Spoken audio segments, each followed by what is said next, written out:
আবারও তাজা বোমা উদ্ধার মুর্শিদাবাদে। এবার বালতি ভর্তি বোমা উদ্ধারকে কেন্দ্র করে চাঞ্চল্য। শামশেরগঞ্জেই চাঞ্চল্য ছড়ায় বালতি ভর্তি তাজা বোমা উদ্ধারকে ঘিরে। লোকসভা ভোটের ঠিক আগ মুহূর্তেই এ ধরনের তাজা বোমা মুর্শিদাবাদে। আবারও কে বা কারা রেখেছে এই তাজা বোমা, কি উদ্দেশ্যে রাখা হয়েছে এই তাজা বোমা, এই সমস্ত কিছু এখনো রহস্যের আবর্তে। এই বিষয়ে আমরা বিস্তারিত জানবো আমাদের প্রতিনিধি মিলনের কাছ থেকে। মিলন, এই মুহূর্তে সেখানকার কি পরিস্থিতি রয়েছে আর এই বিষয়ে কি ধরনের আপডেট রয়েছে?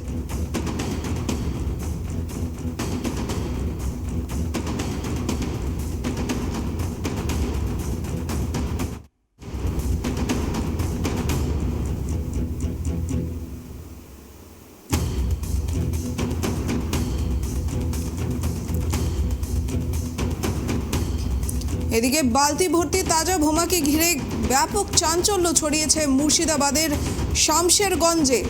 ঠিক লোকসভা নির্বাচনের আগ মুহূর্তে এই তাজা বোমা কে বা কারা রেখেছে, কি উদ্দেশ্যে এখানে এই তাজা বোমা রাখা হয়েছে, সমস্ত কিছু নিয়ে সৃষ্টি হয়েছে ধোঁয়াশা।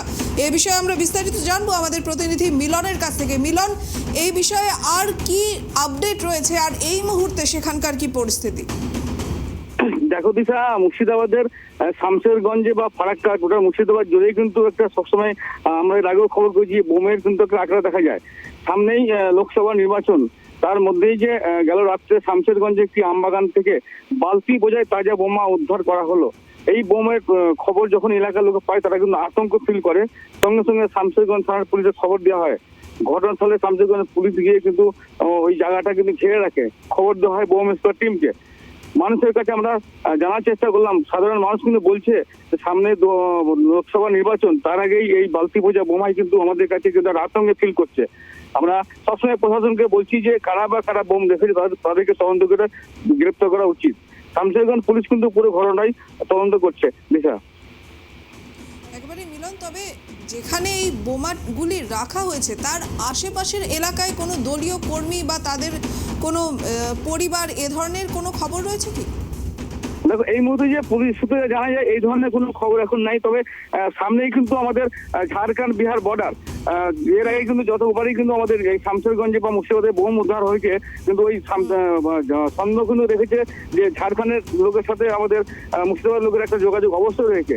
কারণ সামনেই যে লোকসভা ভোটটা আসছে তাতে কিন্তু একটা চিন্তার বিষয় ফেলেছে যে শামশেরগঞ্জ বা মুর্শিদাবাদ জুড়ে যেভাবে মানুষের মধ্যে যে আতঙ্ক রয়েছে এবং বিভিন্ন রাজনৈতিক ক্ষেত্রেও দেখা গেছে কিন্তু তারাও নিজেদের মধ্যেও কিন্তু অনেক সময় লড়াই বা বম্বিং হয়েছে।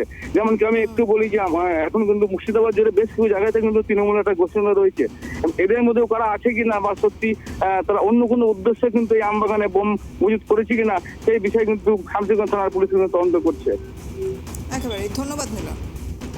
এদিকে লোকসভা ভোট 2024-এর প্রাক মুহূর্তে আবারও মুর্শিদাবাদ শামশেরগঞ্জে নামো চাচণ্ড এলাকার আমবাগান থেকে বালতি ভর্তি তাজা বোমা উদ্ধার।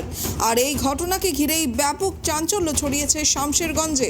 জানা যাচ্ছে শামশেরগঞ্জের নামো চাচণ্ড এলাকা থেকে উদ্ধার করা হয় এই বোমাগুলো। বিষয়টি জানাজানি হতেই বুধবার সকাল থেকে এই এলাকা জুড়ে ব্যাপক চাঞ্চল্যের সৃষ্টি হয়। ইতিমধ্যেই বোমা রাখার স্থান ঘিরে রেখেছে পুলিশ। খবর দেওয়া হয়েছে বোম স্কোয়াড টিমকে। কে বা কারা আমবাগানের ভেতরে বোমাগুলো বালতিতে মজুত করে রেখেছিল তার তদন্ত করছে শামশেরগঞ্জ থানার পুলিশ। এদিকে যে কোনো রকম অপ্রীতিকর ঘটনা থেকে পুলিশ তৎপরতায় বোমা উদ্ধারের প্রশংসা করেছেন সাধারণ মানুষ। এ বিষয়ে কি বলা হচ্ছে আমরা শুনব। কালকে দিয়ে জানতে পারলেন কখন আপনারা? জানতে পারলাম, মনে করেন যে পুলিশের গাড়ি এলো, আমরা ওগুলো খালিয়ে রাখিনি, ভোর কাপি রাখিনি। পুলিশের গাড়ি এলো তো কী ব্যাপার, না তো এই ব্যাপার বম পেয়ে এইমাত্র দিয়ে তো পাহারা দিয়ে আহে ওরা এখন। আমবাগানে এখানে ওই ছেলেপিলা খেলাধুলা করে এখানে বম পাওয়া গেল, কতটা আতঙ্ক লাগছে। কোন জায়গা, এটার নাম, জায়গাটার নাম কি? ওটার নাম চাচন্দ্র।